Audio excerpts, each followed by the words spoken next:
Said, She Said, featuring LaRese and Meltrice. What's going on, y'all? What's going on today? How are you? What's up? What's up, Cleveland?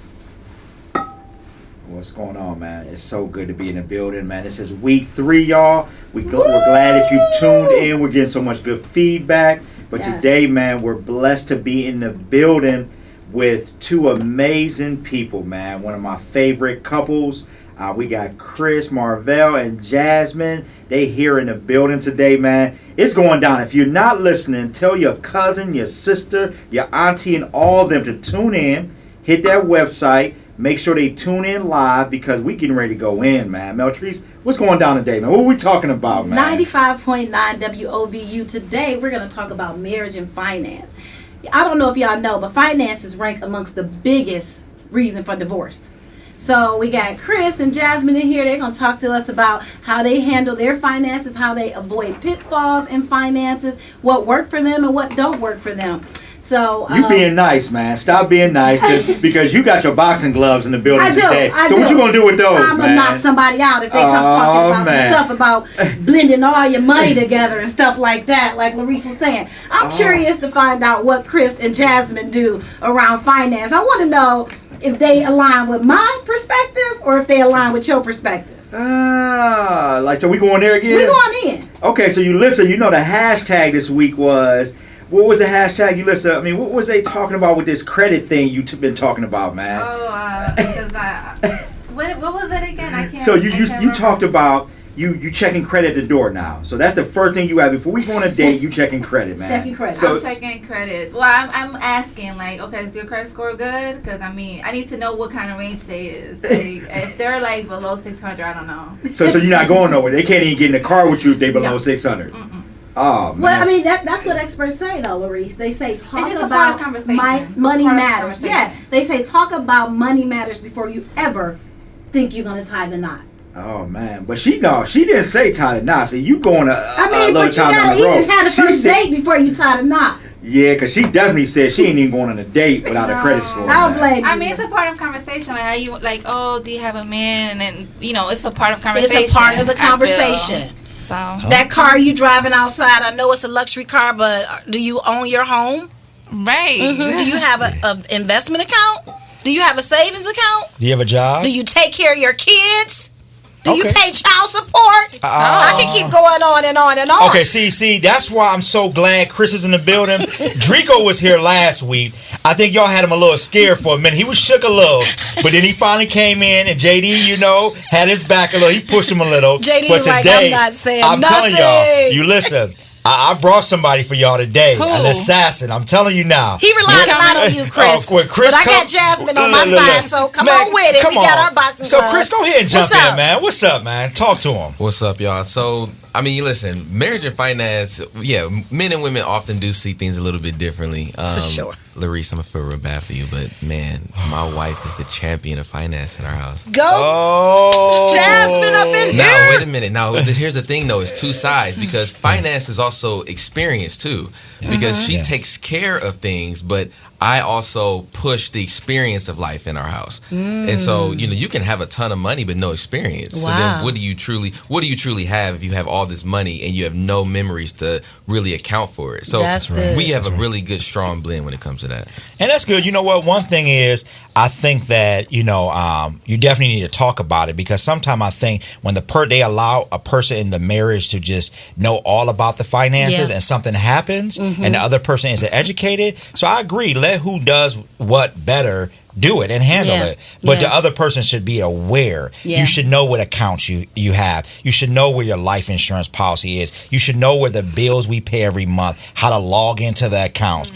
Check the beneficiaries if we've had life changes. You should understand the products you have. Would you agree with that, man? 100%. So I know mostly everything that goes on. Okay. Maybe from the dollar to dollar budget stuff. She's way more in control of that. Okay. But when it comes to the life insurance or pushing different benefits and advantages that we can take hold of for the year, that's my thing. I run with that way ahead of Jazmine just because she has a lot of other things on her plate. Of course, just being a mom and seeing us through. So Yeah, I mean, I think that, you have to have a perfect blend and a perfect balance. Yeah, so, I mean, last week, I think we talked, was it last week or the week before, we talked about how do you blend money, right?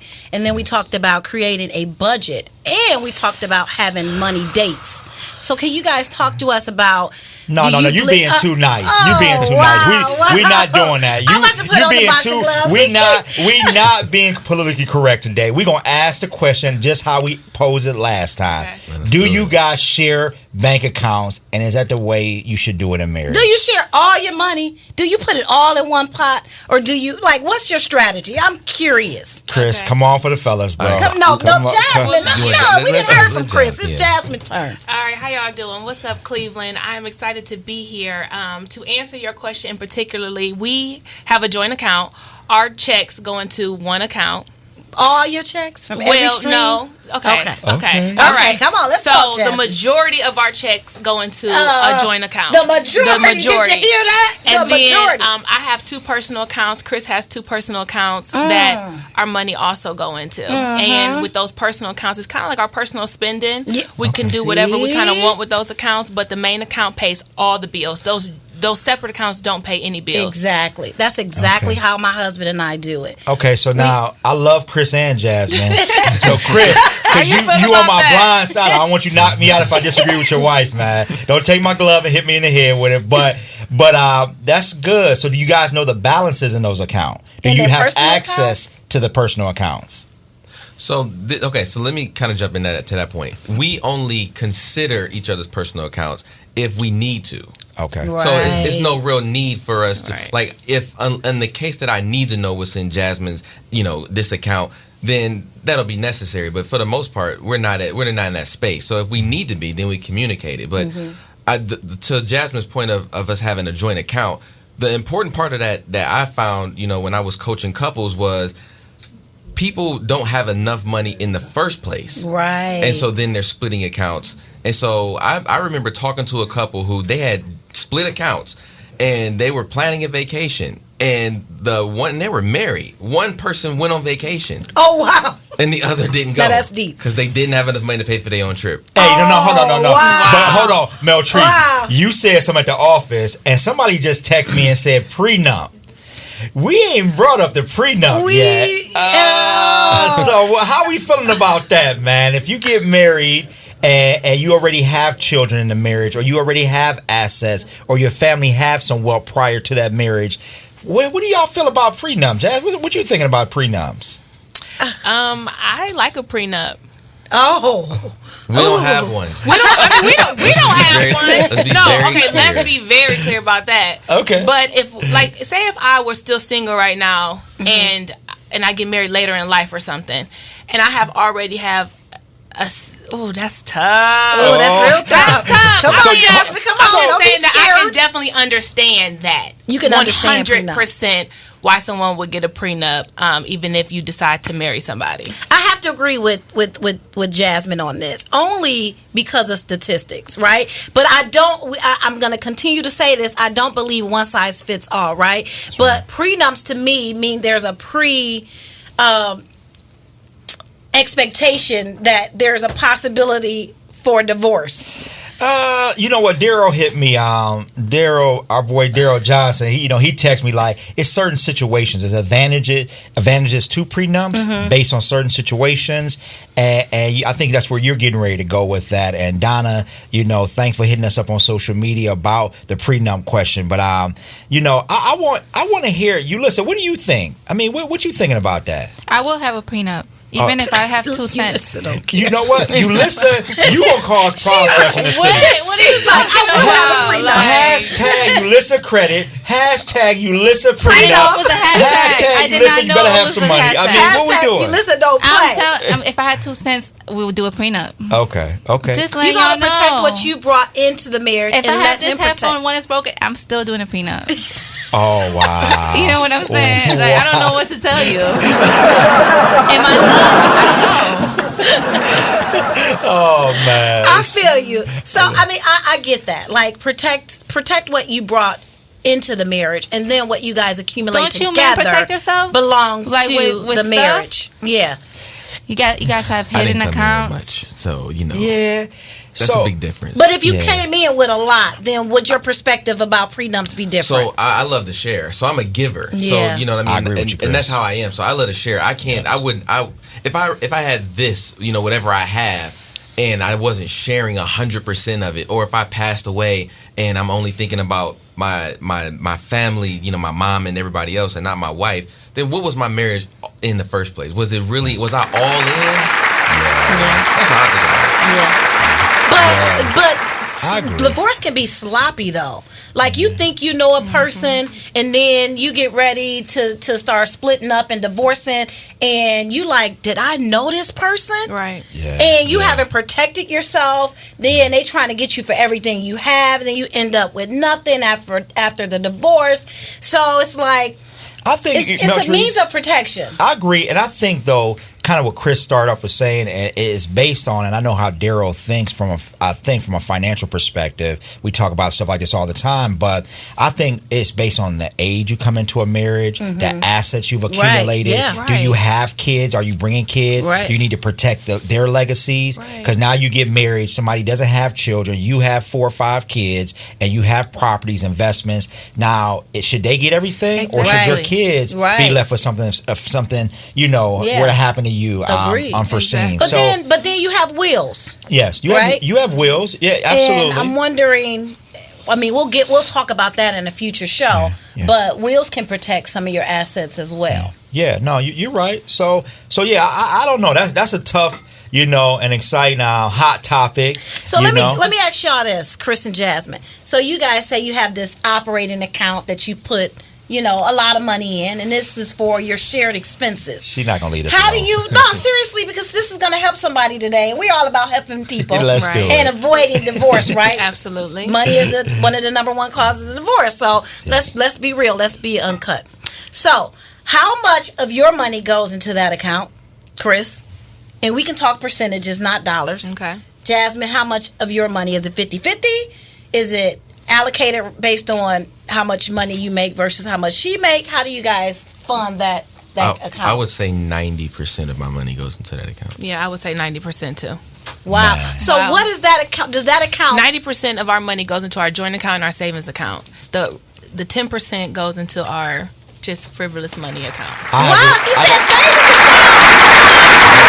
I respect. I got a lot of respect for that. One, because I truly, you know, you guys heard me say my opinion was I think you should have one account. I don't believe in having to split accounts, but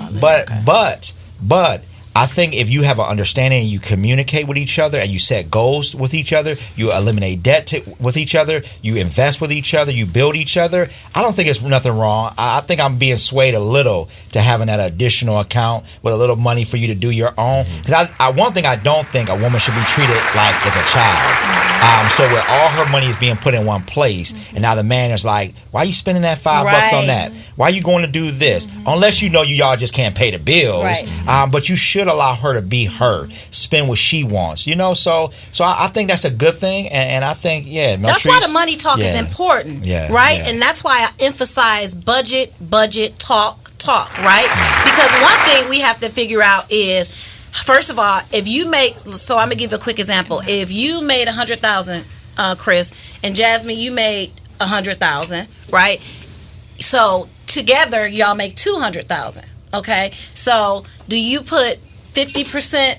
So for example, if your monthly expenses were $5,000, do you put $2,500, and do you put $2,500, or do you put $4,000 and she put $1,000? Like, first of all, having that discussion, but then what's really important is what goes into those expenses. Is it your car? Is that a personal expense, or is that a home expense? Is it your haircuts or your, styles, your lashes or your brows? Like, what goes into that operating account and what stays outside of that operating account? So the money talk is really, really important, and the budget is really, really important. And one thing y'all said that I loved is you put some of it in your checking account and some of it in your savings account. Absolutely. So what do you use the savings account for? I mean, Emergencies. We have an emergency saving account. We have a vacation savings account. That's pretty much it. And then we have like all our other investments, like our Oh, they got it retirement going on. accounts, and Chris has a lot of investment accounts and things like that. So that's dope, Chris. Y'all got it going on. That's Listen, dope, LaRese, Chris. I'm taking my time. That's dope, bro. Man, give me some. Yeah, that's dope, Chris. We'll I like come back that. with Chris's answer then. Can we come back with Chris's answer? Yeah. We'll take a break. Chris got something to say. See y'all in a minute.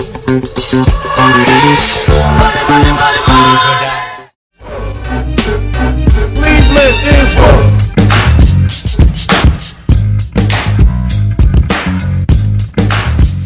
What up, everybody? We're coming back with He Said, She Said with Chris's answer from the last question. Go ahead, Chris.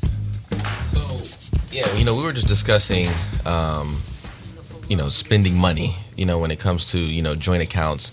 And how do we, break that down, theoretically? And I think that it's kind of like this. When I think about my own personal account, it's things that are not necessary.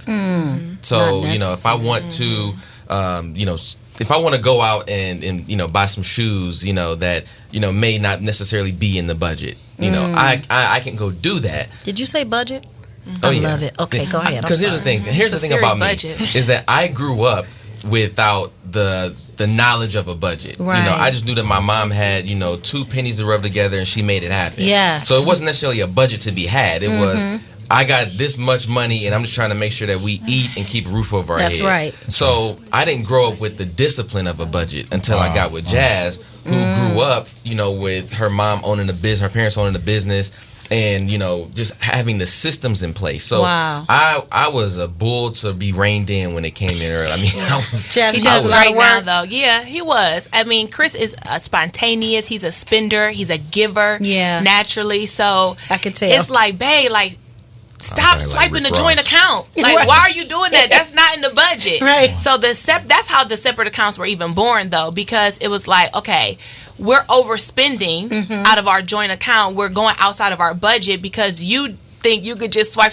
So here's the money. You know what I mean? So you could do whatever you want to do with this money. Right. And then it worked out for me too. So out of our joint accounts, then they go into our separate accounts automatically now. Oh, that's so good. It works out really well for us. But yeah, Chris is great now though. He don't play. I mean, Chris don't play now. I was out here like Rick Ross. I was blowing money. How long did it take y'all to align that vision for money in y'all marriage? About 3 years. Yeah, I would say 3 years. So be patient, people. Yes. But consistently, you guys had the conversation. So it was consistent effort. Like, here's what we need to do. Here's the ultimate goal. Yeah, we try to. Okay. That's just being honest. We try to always stay on the same page as far as the budget. Normally, I always said I have the budget on an Excel spreadsheet. That's how my brain works. It just works best for me like that. And the numbers really don't change because you really know how much you bring in. You really know how much is going out. But sometimes, like, things pop up, especially because Chris and I are starting our own endeavors as far as like the Fresh Life and Chris Marvell and Jazmine. So that type of stuff costs money. Wow. And so it's like, all right, babe, we got to pay for this. Are we going to do this out of this account or this? Like, so now we're having those discussions more often, and Chris is staying more in the loop. But so as far as like the day-to-day of just like, let's pay all the bills, Chris has access to all those accounts, but I normally just take care of it. Yeah. So let me ask you this. I want to know, when you are spending, because you like to buy gifts, I know you're a giver personally. When you're buying gifts for each other and you're putting your money, Rashonda asked a question. She texted me and said, hey, how do you do when it's Christmas time and you're buying Chris' gift and Chris, you're buying Jazmine's gift? Does that feel personal because it's like the money is together? How does that feel? Right. It's your money anyway. Listen up, people. This is where it becomes impossible. So this is kind of how you have to do it. If you're buying gifts, you either are going to save enough money in your personal account to take care of it. Right. Okay. B, you can use a credit card and just pay it off later. Okay. But somehow, some way, that's where the joint money gets messed up because you can't do anything. And that's a positive for marriage. There's a lot of couples who money messes them up. So, transparency is major when it comes to one pot. That's right. But yeah, when it comes to gift giving, man, it's not gonna happen. Yeah, it's a little muddy. It's like I have a question. What if one of your family members needs some money? So Oh, that's what do you guys do? Like, That well, happens. it's gonna come out of yours because it's your family member, Right. or No, you She's gonna so pay for that. controversial. You listen, so I just got that text too. No. So that's a Like great that. question. That is That's a like- good like- question. I always got people asking me for money. So, but I'm Yeah. not married. But I'm just saying, Yeah, no. Anytime it's like that, it always comes out of our joint account. We don't even. It's really. join. Yeah, it's Yeah. really nothing even to talk about. Like, hey, babe, such and such asked me for $100. It's like, all right, babe. What you got? But you know what I We're love giving about them that? like But- that. but- What I but love no, about Jazmine. that, they have the finances to be able to support and help other people. And some people call Well, me that's- like, yeah. avoid they call. They call just for some money. We don't got no money. I don't know if I believe it. I think she said that too lightly. Okay. You don't be that Let happy. me- You don't let be me- like, let me oh, take go this ahead, back. give him $100 I need to clarify, 'cause you're right about Chris, that, LaRese. Chris, let's go there. You're Come right on. about that, LaRese, because that's normally followed up with they gonna give it back to us on Friday. So if it's just a flat out give $100, then we gotta talk. Look. But if it's a babe, they need $100 till Friday, Right. I'm okay with that, LaRese. Oh, but no, I'm wow. gonna be honest now, Chris. You know, I hate the family members and friends that call and say, "Can I get a seed?" And I always say, "A seed isn't a seed something I want to bless you with."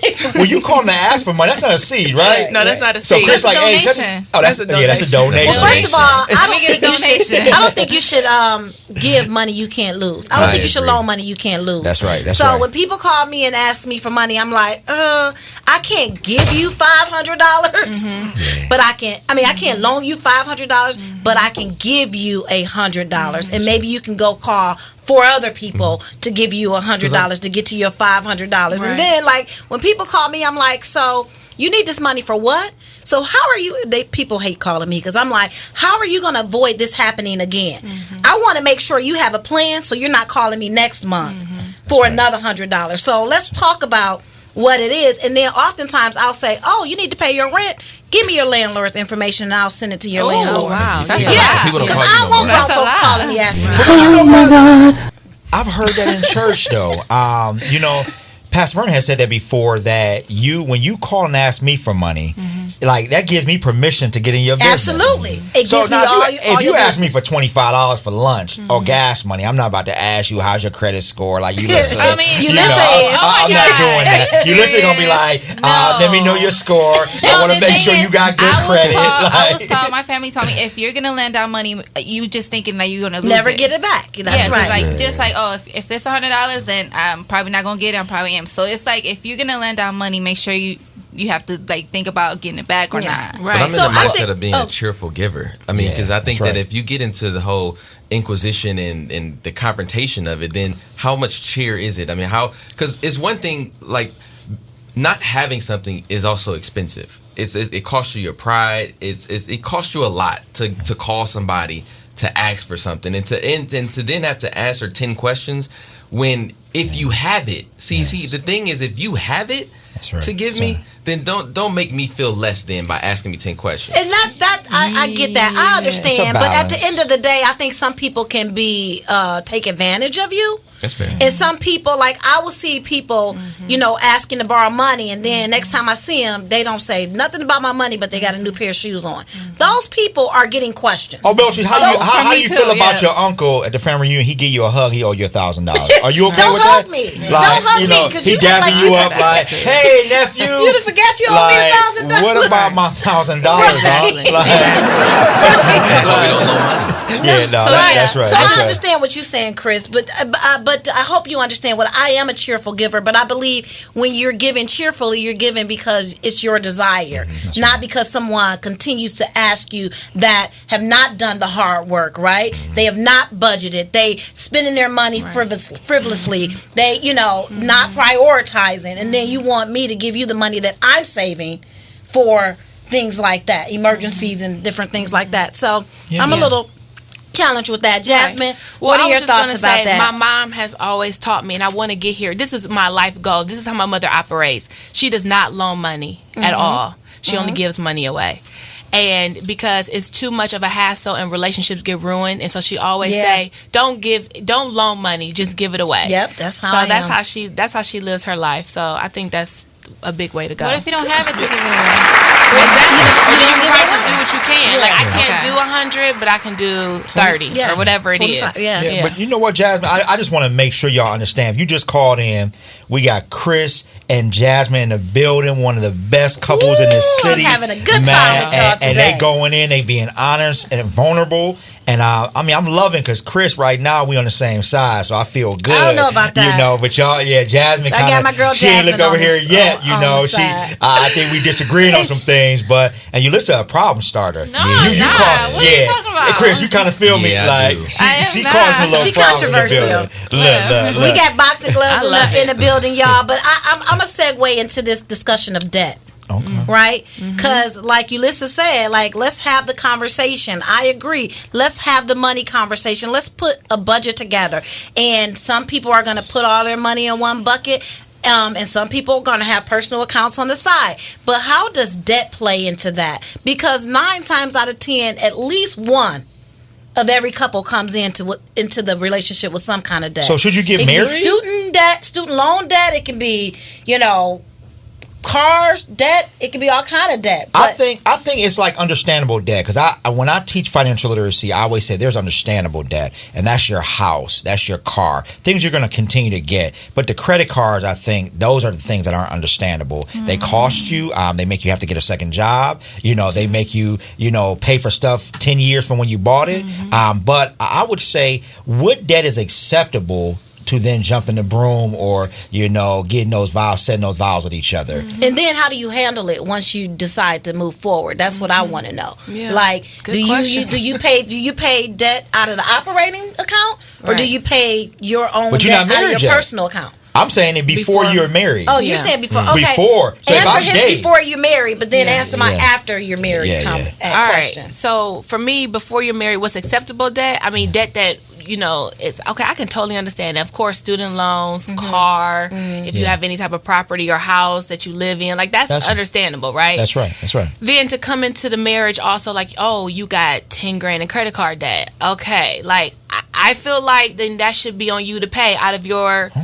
Okay. I That's agree for with you that. to pay off. We'll get married after you pay that. I'm But And that's the question I was asking because you meant that though. We'll get But we're gonna married be after you honest. pay it off after We'll $10,000. get married. Yeah, I mean that is a beast, y'all. It's a beast. I mean, it's a slippery slope once you get into it. And Chris and I have paid off thousands of dollars in debt. I mean, tens of thousands of dollars. I'll be honest. When we came in, I was young. I made a very poor decision, and I had a car, and I was probably 20, 21, 22, and I took the insurance off the car. Got into a car accident. Totaled the car. Wow. And so, a car is, when you're 20, you don't have the excess cash to just pay off a car. Yeah. So that lingered for a long time. I mean, every time I would go to do something, I would look on the credit report, and this car from Honda is still on there. Yeah. And it took forever for me to deal with that. And it's just something that I knew I personally had to deal with. It was never something that I could come to Jazmine and say, I think that we both should kind of chime in on this now. Right. You got half on it. Yeah, because debt can prevent you from acquiring together. Yeah. That's right. Now your credit bad, and now we trying to buy a house for our family, and we can't because your credit all jacked up. So that's But you real said good. that's key. What you just said What? is they get married, you get off that plane from that honeymoon, and now you're trying to buy a house, and that's the first time you find out about your credit. Yeah. So that's why that conversation That money is important. conversation, yes. But I heard a couple tell me that as they got engaged, and the day they got engaged, from that point, they actually started a joint account together. They started helping each other get debt free. So by the time they got married, they were going to be debt free. That's dope. That's real Now, dope. so what y'all think about that? Cool. Well, we had a joint account. Our joint account that we're telling y'all about at U.S. Bank is the one we opened while we were engaged. Wow. That's the same one we have now. Yeah. So we did that before we were engaged too. I don't know. We always had that mindset. My husband and I did too. It was just something that was never even discussed. But we have friends who have separate accounts and they split everything. But I just feel like, I don't know. I would feel like that might cause some resentment, or it's like hard to figure that all out. Yeah. What do y'all It's think? hard to figure. Yeah. I believe in an operating account. and I do believe exactly the way that you guys have yours set up, that's how my husband and I have ours set up. Like we initially, when we had to talk, because we had to talk, he understood what my debt was, I understood what his debt was, right. You know, and we budget. We budget every year, and we say, okay, what do we want to achieve this year? How much do we need to pay our operating? How much do we need to pay for our investments and everything like that? But no. Well, I forgot what I was about to say. But you know what? No, but you know what? Just go ahead. I gotta go back to though, and this is going. I'm sorry, it's not. It's on a whole different plane. It's on a 2 weeks ago conversation. Oh my God. But I want to ask Jazz. Oh God, this question. Here we go. The movie question. The movie question, Ulysses. And Chris drops you at the door. Mm-hmm. He goes to park the car at the movie theater. Here we go again. Should you buy the tickets before Chris walks back to the door? And did you while you were dating? Oh, yeah. Yeah. She got quiet. I did. I bought a lot of things while we were dating. Yeah, I did. I was more so a lot of it. I was more in a financial position to do so. I think he's meaning like being petty, like, oh, I'm gonna wait till he parks, and then he'll pay for the movie. Let me just get started with paying the movie ticket, and then he'll come out if he's parking. Let's say it's raining right now, and then he went to go park the car, but he left you at the door. That's what he's talking about. Right. Are you gonna go and buy the ticket while he's parking the car, or are you going to like be petty and be like, no, I'm gonna wait till he comes and pays? Yeah, no, I'm just buying the ticket. That's just how I am, though. Yeah. Like, let's just get this part. Let's just move this on. Let me get a line. It's a team spirit, though. Most people. It's a team spirit. Most people not like that. Spirit. And Kier, how are you? Alexis, how are you? Todd, all y'all, how are you? Okay, y'all gonna buy it? We got a group of girls in the studio today. We're not talking about a large amount of money here. Hey, wait. I can be petty for a large amount of money now. Are y'all buying that large soft drink though? No, I don't know, because the movie soft drinks take a while. All right, we gotta go for a break. Go on a break, y'all. 95.9 WOVU. Here we go, guys. Coming back with He Said, She Said, LaRese, Meltrice. What are we talking about? Tell them. We talking about this movie date thing. And so we had a caller ask, is that every time? So, because I know I asked a question every time I drop you. Because if I'm a gentleman, I'm dropping you off every time. So, is the expectation that the woman would pay every time? I don't have that expectation, Chris. No, I'm going to park the car with you if it's not raining. Right. And then we can go to the Man, you ain't right, man. So, you know what I'm going to do? I'm asking you for the money before we get out the car. Can you get this? Right. But look, during the break, we had a really good conversation, which I believe when we talk about elevating your finances is really important. So, Chris, you were talking about how when you guys first got together, you sacrificed a lot because you had a financial vision for your marriage. Can you talk to us a little bit about some of the things you did to make those sacrifices? Yeah. So, in the beginning, we didn't have a real vision. I mean, I just knew that, I wanted to live a better life than I was living. That's your vision. Our first goal was that we had a combined income, and that's, of course, being married is the quickest way out of poverty or out of any impoverished situation. Mm-hmm. So what did we do? We moved downtown to a nice little, over the water, apartment. And so we was, spending $1,300 a month on this apartment. Wow. And so it took us to have knowledge, to say, this same $1,300 could be spent somewhere living with a big yard. We wanted children, and so we doubled or tripled our square footage and paid less than we was paying in the apartment. Wow. But how did we get there? We had to make an ultimate sacrifice, and we moved back in with our parents. Wow. Now, thankfully, our parents had the room to take that, but it was a tough year, Jazz. Yeah, no, absolutely. We had to save. We saved $10,000 in about 8 months. Wow, that's amazing. Oh wow! And got pregnant there and everything. And your parents got it. I hope Mama ain't listening. Mama, she is right here. Hey, Mama, we sorry, Mama. Yeah, but no, for real, we that was a big sacrifice. I remember the first night we were back. We were in my childhood bedroom, and we were like, we gotta go. Let's just go get a hotel. We cannot do this. How are we gonna do this? Like, come from all that freedom, and then all of our stuff in storage, and just what we need is back in this little bedroom. And we like, okay, we have a goal. Was the wall still pink? I think they were purple. So, I think that's amazing, though. I want to be funny for a second. So, having a child in a childhood bedroom, Is that what you said? I think we was on vacation in Miami. Obviously, but still, that doesn't matter. But you guys said something that's so critical, because even after the show, people will call me and say, but what if you never have anything to save and you can't save anything? And I'm like, I don't believe in that.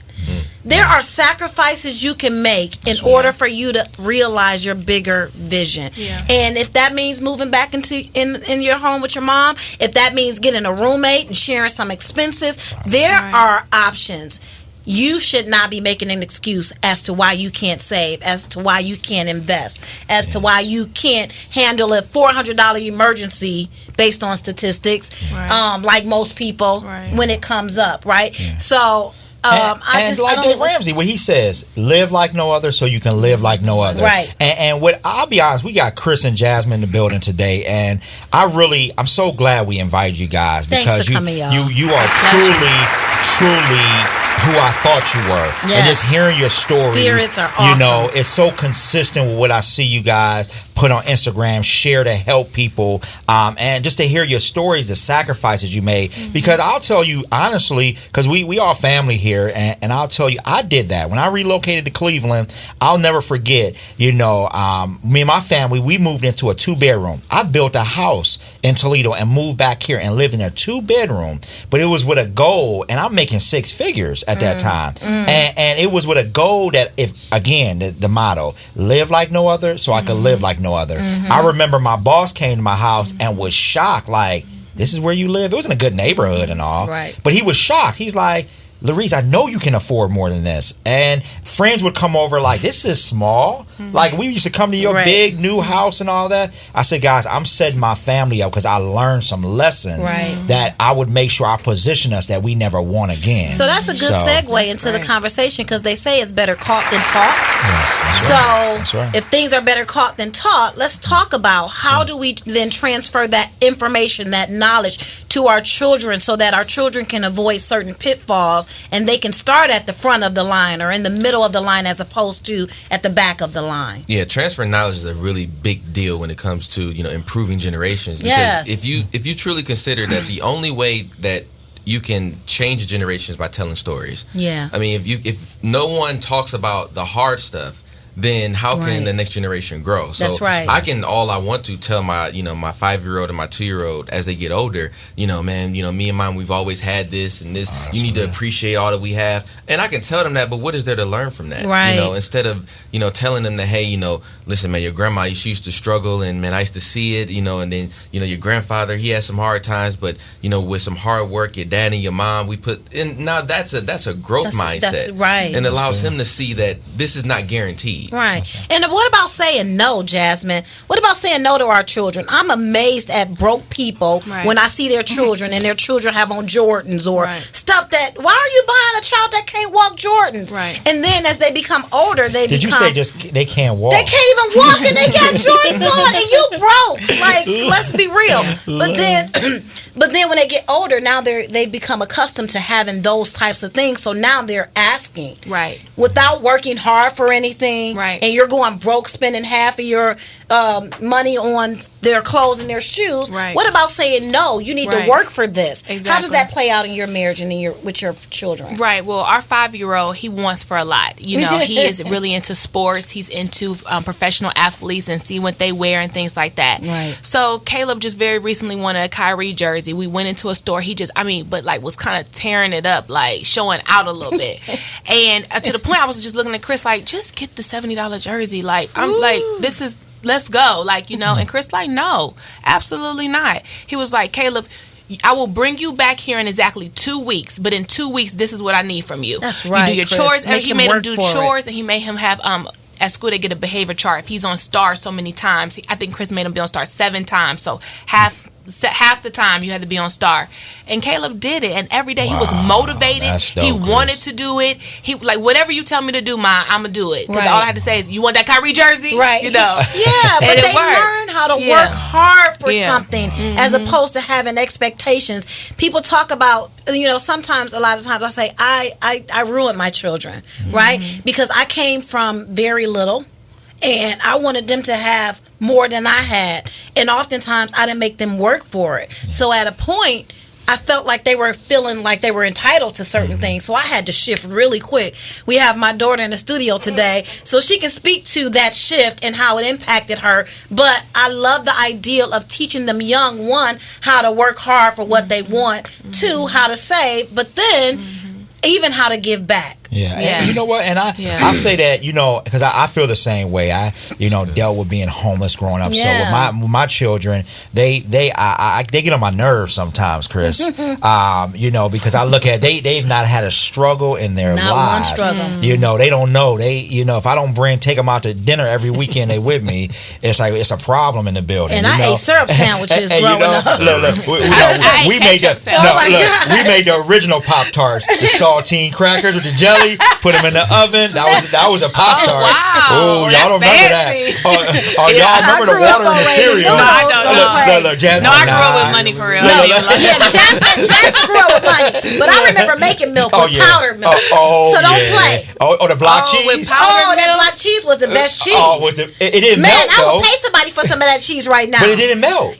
What You kind of couldn't cheese did you get? Oh, that cheese. You had to did not- melt it for a long time. Oh, but I mean, eventually it would melt. But the bread was burnt by that time.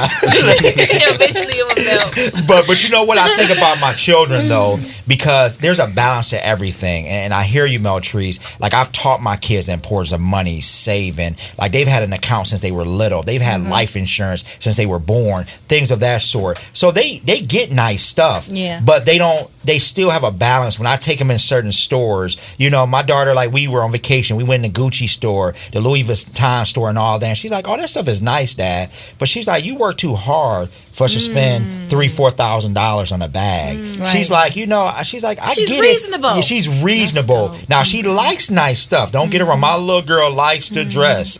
She likes clothes. But she'll go to the sale rack. She'll balance that. She won't go to the most expensive store. Yeah. Now you can't catch her. You won't catch her in no Gucci shoes. Right. She's like that. She feels like that's a waste of money. So I I just agree say, with her. I guess the point I'm making is sometimes we go to the extreme though, and we don't understand. We create monsters, Right. and then we're creating and we're damaging our kids because now they have a closet full of $1,000 tennis shoes, but no savings account. They could buy their own homes. Why do we think our kid can't own a home at 20 years old? Right. Why do I we agree. think that? I agree. That's 100%. No, But that's true. It's what you see. You have to see it, Yes. and to understand it, Yes. and to implement it. Yeah, better caught than taught. And again, those bad habits go into adulthood. So now I need those Gucci shoes because I've had them. My parents may have been able to afford them, but now I can't. So I'm going to rack up credit to get all of these things. And so it's that learned behavior goes into their adulthood, and then they're doomed. Hey, Meltrice, you know what? Somebody, just hit me in my text, my DM, and said, "What if your kids don't listen?" And I'm like, "What do you mean?" They live in your house and they don't listen. They don't have any money. I was gonna They say, don't live. I mean, wait a minute. Are these adult kids that live on their own? Because if they live up in my roof, they gonna listen. Oh, that's for or sure. feel my rap. Chris is old school like that too. And when he's mad at the kids, everything is my bed, my couch. Get off of me. I be like, My coat.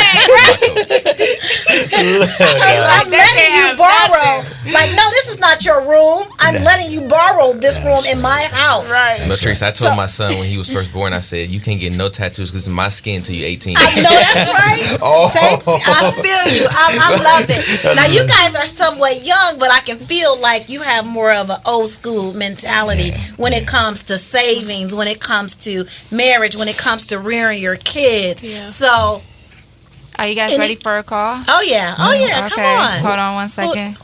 Who Go we have ahead. on the line? Hi, this is Tamika calling in.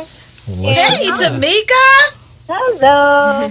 I'm newly married, so I'm trying to figure out what do you guys think is the best way for us to start combining our income? Is it getting a savings account or, you know what I mean? Like, I'm trying to figure this out. I'm gonna let Jazmine take care of that one. Go ahead. Okay. Give her Hey some Tamika, advice. I'm wondering, how do you feel about a joint account? Just you guys, both of your paychecks going into one account.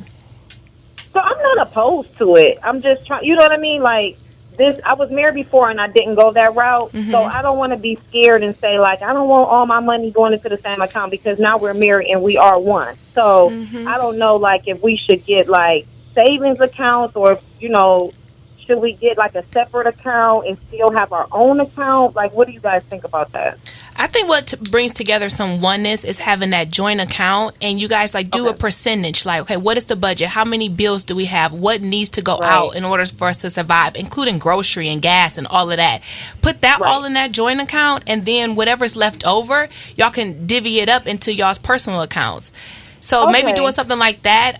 What's stopping you? Why haven't you done that yet? What fears do you have? Well, nothing really kind of like stopped us. It's just that we've been saying that we were going to do it. Like I said, we're newly married, and we've been trying to find the best route to do it. So, like we were saying the same questions that I'm asking, like, should we just get all of our money into one account, or should we just keep our accounts that we already had? Because both of us have had our accounts in direct deposit in our jobs for, like, his 20 years and me over 15 years. So I know that shouldn't stop us. You know what I mean? Because, circumstances have changed and we are married, but that's really what's just been holding us back. It's not about us. It's just that, I'm with Jazmine, Tamika. I say you get that joint account, that checking account and savings account started right away, and sit down, do a budget, and make a decision as to who's going to put what into what account and how much you're going to put into each account. So that's what I would do. I hope that helped. Thank you so much for calling. We'll talk to you later. So what's up, man? So you know what? We brought up something that I think we skipped over. We got into some other great conversation, but Jazmine and Chris, y'all brought up this Dutch thing. And I had never really heard people talk about that in our community, man. That's like the elephant in the room for real. Yeah. Like, while you dating, you guys said you went Dutch? They went Dutch. Talk about that, Chris. So, there's a lot of pride, as at least for me, it was a lot of pride to pay for dates and to do things. But what we learned is she loves me just as much to give. And I think that if you are going somewhere, and especially when you're younger and you're trying to figure out the finance part, and I might not have it this week. Right. If you really want to hang with me, you're not going to be like, well, I guess you ain't got no money, so I ain't kicking it with you. That's true. Right. That's right. We got to a place where it was like, she loves me enough to want to kick it with me, so if I got it, then you got it. That's right. And then when I had it, I made sure that she didn't have to spend. So you start to learn to share. And just to understand it, we're both I'm in college, he's in the police academy at the time. Like, we don't have it like that. Like, my budget is coming straight from my parents. Like, I'm not working, and so it's like we go out to dinner, we're doing something, and let's split it. Half and half. Or but now if you were, so that's good. You were younger then. You didn't have it. But if you met today, would that be the same philosophy? No. I think, for me it would. For me it would. For me it would. If I care about somebody for real, then I'm going to consider their situation. Now, don't get me wrong, Ulissa. I don't want to be with somebody who's in debt with bad credit. But if you have, if you're just working on some stuff and you're truly in the midst of achieving some things, I'm going to consider, I do want to go out and spend time with him. But honestly, even if he's afraid to tell me, I know he doesn't have the money. That talks about that's communication. You would just say automatically, hey, it's on me. Like, when we go out, it's on me today.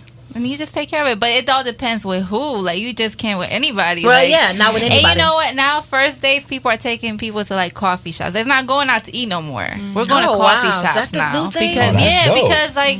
I don't know if I want to talk to you. Invested. I don't know if I want to spend the whole dinner with you or pay for your dinner. Oh, wow. So we're going to go to a coffee shop. And go to Groupon and buy one, get one free. I'm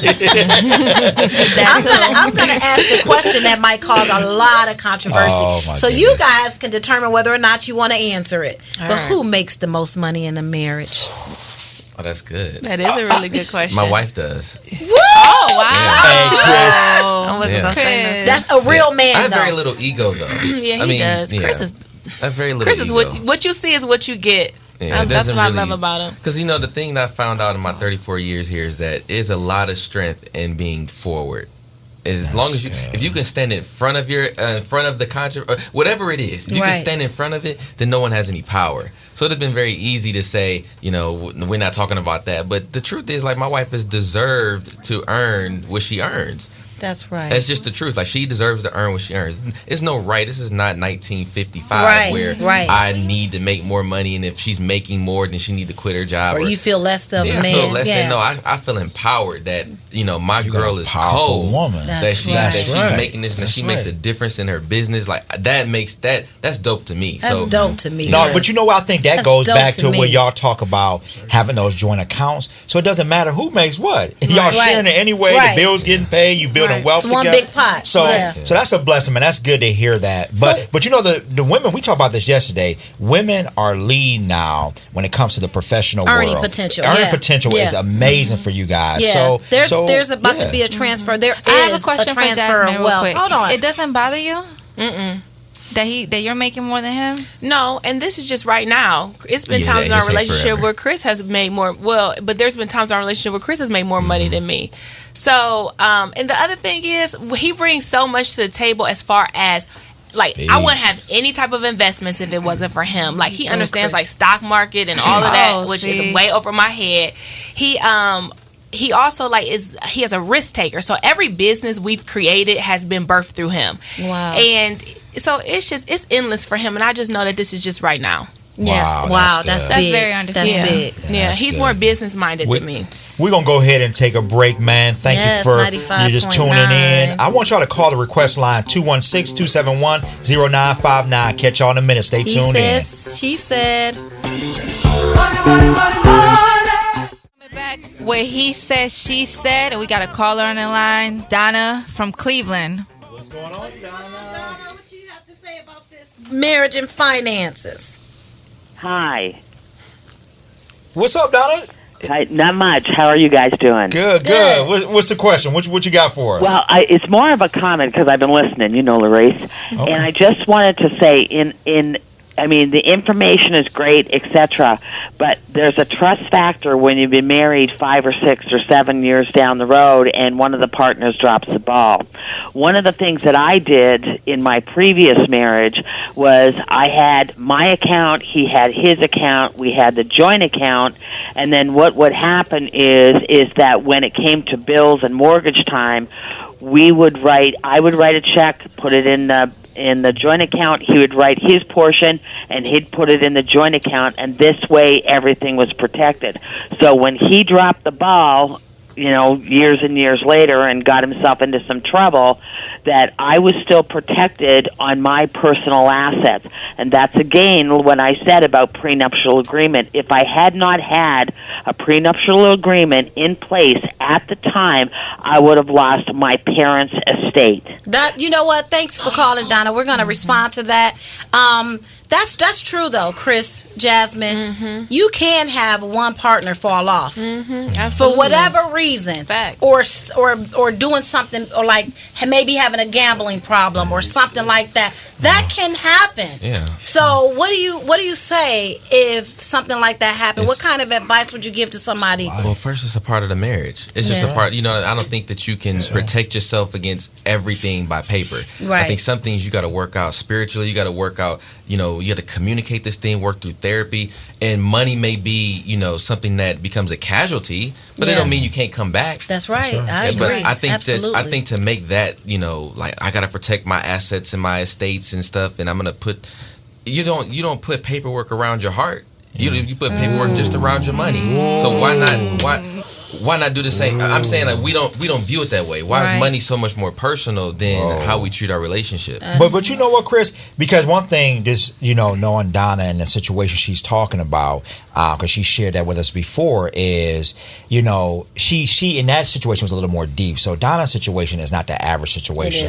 That's an estate that is for her entire family. So she's not just trying to protect herself, but other family members. Yeah. So that's a different scenario. So I totally agree, man. That's deep what you just said. Man. What? We have Jay in the studio, and he's been married, I think, the longest out of all of us. Jay, so what you got to say? Spit a little bit of wisdom on us. I know nothing. Nothing.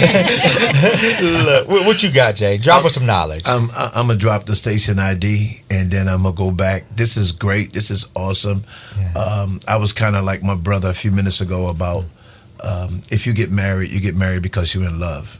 Yeah. You don't get married because you got your own stuff and I got my own stuff. Yes. I guess I'm old school. Yeah, that's No, that's old good. school. But you get married, and if all hell break loose in the marriage, Yes. guess what? It broke loose. That's right. That's And right. you may go your separate ways. Yeah. But you did what you did. Yeah. That's right. You know, and if I was no good in the beginning, I was no good in the middle. So if I was dirty with my money in the beginning, I'm dirty with my money in the middle. Wow. You saw the traits. Yeah. And that was good. He said you people saw it. Let me do people an see ID. stuff. Your ID. P. Cleveland. Sorry about that. WOVU LP. Go ahead, back. All right, yeah. So Jay just said something because I think people recognize things in the beginning of the relationship and they ignore them. The signs. They ignore the signs and they keep going. And most of the time they keep going because they have those soul ties. They didn't have sex before they had the money conversation. They didn't have sex The soul before they had ties. the Right. yeah. The soul now ties. they have these soul ties. And Soul now, and money ties. Now you just ignoring all the red flags that you see from a person. Yes, Right. that's real. But also, you're looking at the potential too, and not the reality. But Right? do you marry the Because- potential? Yeah. So you marry potential? Yes. Okay. Absolutely. I Okay. knew. I always Progress have beats believed in my patience. husband. Oh, and I you know go, the saying, Jazmine. don't marry potential, marry reality. I get that. But at the same time, as far as finances Okay. is concerned, I think it's okay to marry potential. Because we was both some Build-A-Bears. We both had our stuff we had to Hold on. She said a Build-A-Bear. Both Build-A-Bears. we both had Build- stuff. I love yeah. that. Yeah, we did. Right. So we built together though. So Yeah. that's That's different. We were good. young coming together. Now you talking about somebody who's older and coming into a relationship. I think dynamics The definitely dynamics are change. different, Yeah, for sure. Yeah. Wow, that's But I mean, I'm even older. I'm not gonna say how old. But I mean, my husband had some challenges we had to get over when we came together, and so did I. Yes, So we yes. brought those challenges together and said, all right, here's how we're going to attack them. And we attacked them, and now we're on the upscale. That's good. You That's know what good. I'm saying? That's good. So I think it just depends on really taking the time to get to know a person and having the right conversations up front and being honest Yeah. and having a plan and Yeah. executing that plan consistently. Yeah, and you know what? Chris said something earlier. He said that marriage was the quickest way out of poverty. Wow, yeah, he did say that. And not just saying you get married just because you want to bring money together, but I think if couples could understand, you know, how overnight, you know, because think about it from a simplistic perspective, you're paying your rent, he's paying his rent, he's paying his utilities, you're paying your utilities. Now all of a sudden you get off that plane. I always use a plane example for that honeymoon. Now there's one rent and there's one utility. So Yeah. instantly now that money is being able to be utilized to invest, not to go out and And shop save. and do everything, all the stuff you've been wanting to do. Really invest in building a future together. So I just think that, you know, that's key to consider. But you just got to make sure it's the right person. Yeah. That you guys have the same goals. I think Yeah. you got to continue to communicate, For sure. even in the beginning, and find out what your goals are. Like they always say, be evenly yoked. And a lot of time we don't communicate, so we don't know what a person's expectations. We wait till we get married to ask a credit question. We wait till we get married to figure out they're in debt or they're broke, or we wait till we get to the lender's table to buy this house to realize you got a 425 and I got a 750. Right. So now we can't get this house. Now we got problems in our marriage already. Right. Yeah. So So I think- I was just gonna say, I think that, you know, in the infancy of a relationship, it's important to be a little bit patient too, because Yes. knowledge just doesn't come overnight. You Right. know, both of you Good. are learning. Like Yes. you'll look back in 10 years and be like, man, like we've been married now 8 years. You'll look back and be like, man, like in that year too, I wish we would have did that differently, but you didn't know any better. So Right. now your goal is to improve upon what you know. Progress. And so as long as you have progress, then, you know, you can have more patience. Because as long as you're seeing progress, here Right. comes more patience, and it just kind of feeds itself. Right. Right. It's just when you get stuck and you're going backwards is when I think things go, you know, a different way. So I think the theme of this conversation, y'all, for those that are listening, you're either married or you're about to be married or you want to be married or you're in a committed relationship and you're trying to figure this thing out. I think the theme is, one, have the money talk. it's never too early to have the money talk. Would you guys agree? Yes, never absolutely. too early to have the money talk, and talk about everything. Your vision, where you are right now, where you want to go, where you guys are going to go together. What is that going to cost? What is it going to look like? What type of vacation you want? What type of home you want to live in? And then after you figure all of that out, create a budget around that. Right? Create a budget, make a decision who's going to invest what, who's going to put what into the full pot and do all of that type of stuff. Don't forget to discuss debt. Really, really critical. 9 times out of 10, somebody has some debt. So when you're entering into that relationship, discuss what it is and what's the plan on how we're getting rid of it. And then you start a nest egg, right? Because now we're about to start having families. We need nest egg for emergencies. We need nest eggs for our family. So start that nest egg. And then finally, make sure that you're covered from an insurance perspective in case something ever happens to either one of the partners. So make sure your beneficiaries are updated. Make sure your insurance coverage is updated, and make sure that your insurance can take care of your partner in the case that something happens to you. And I say to add to that too is because you both brought up an interesting fact is handle your debt as a couple, not just a marriage couple, but a couple even dating. So once you get engaged, Chris said, wait till you get engaged. Yep, that's true. But you want to have those debt conversations. Start eliminating that debt together. Start creating savings habit with the 10% paying yourself. And kind of to piggyback on Meltrice is set financial priorities. Because I think when you set goals together, you know where you're going. So you know how to handle your personal money until you do jump the broom or, set those vows with each other. Right. And track how you're spending your money. Because when you're dating, I know as a guy, we want to impress the ladies. We want to take good care of them, especially if I just say to my real brothers out there who really have that old school feel, you want to take good care of the women that you're with. Listen to them, y'all. Listen to them. That's some good advice. That's some good wisdom. But make sure you understand that money adds up. Balance. Oh my God. So you have to have a balance to it. So you make sure you're investing, paying debt off, living a good life with them, but y'all both got to communicate that. Because every date don't have to cost money. Before we go, should we take a call before we go? Yeah, let's take one more call. All right, let's go. We got Lady Red on the line. Okay, Lady Red. Lady Red. Happy New Year. Happy New Year. Good. What question you have for us? I have 2 questions and a comment, and I'll listen off the line. Number 1, I wanted to know, can we start a stock financial class? Number 1. Number 2, any books that you would recommend? And Ms. Purnell, let us know if you have your second book on the market. And number 3 is any particular radio station. I know this is the best location in the nation. Any other radio stations you listen to for financial advice? And I'll hang up for the answer. Have a winning day. Thank you. Thanks, Lady Red. Let you jump in, Meltrice, on that. Of course, I'm going to say financial foundations in terms of a book. Who wouldn't say? I received that. I mean, I read that book, and I've read many financial books, but of course, I'm going to promote that one. I thought it was an easy read. I thought the advice was very practical. I enjoyed that book. So definitely that would be one of my top book choices. And then, your new book, you're working on that now. Yes, it's coming. It's coming soon. You're working on that. Fail Proof is coming for entrepreneurs on how to build businesses and to hear some of our pitfalls that we get to deal with, hundreds of businesses in the city, and we've learned it's not locally but nationally some of the things they deal with. So and then in terms of a stock class, we will have investors in here. So hey, this is just the beginning, y'all. We're about to elevate our finances together. So we will have investors in here talking about stock and different types of investment, not just equity investments. So Lady Red, stay tuned. Stay tuned to He Said, She Said, WOVU 95.9. Which I want to leave us with real quick. How Chris can they reach you, Chris and Jazz? You can follow our podcast at The Fresh Life, podcast anywhere, whether it's Apple, Google, Spotify. The Fresh Life. The Fresh Life. We got some amazing things coming out very, very soon as well. So awesome. I'm excited to be with my girl and doing some amazing things. Oh, that's awesome. Isn't marriage good when you don't have to worry about finances? Yeah. Marriage is great. Oh, it's so peaceful.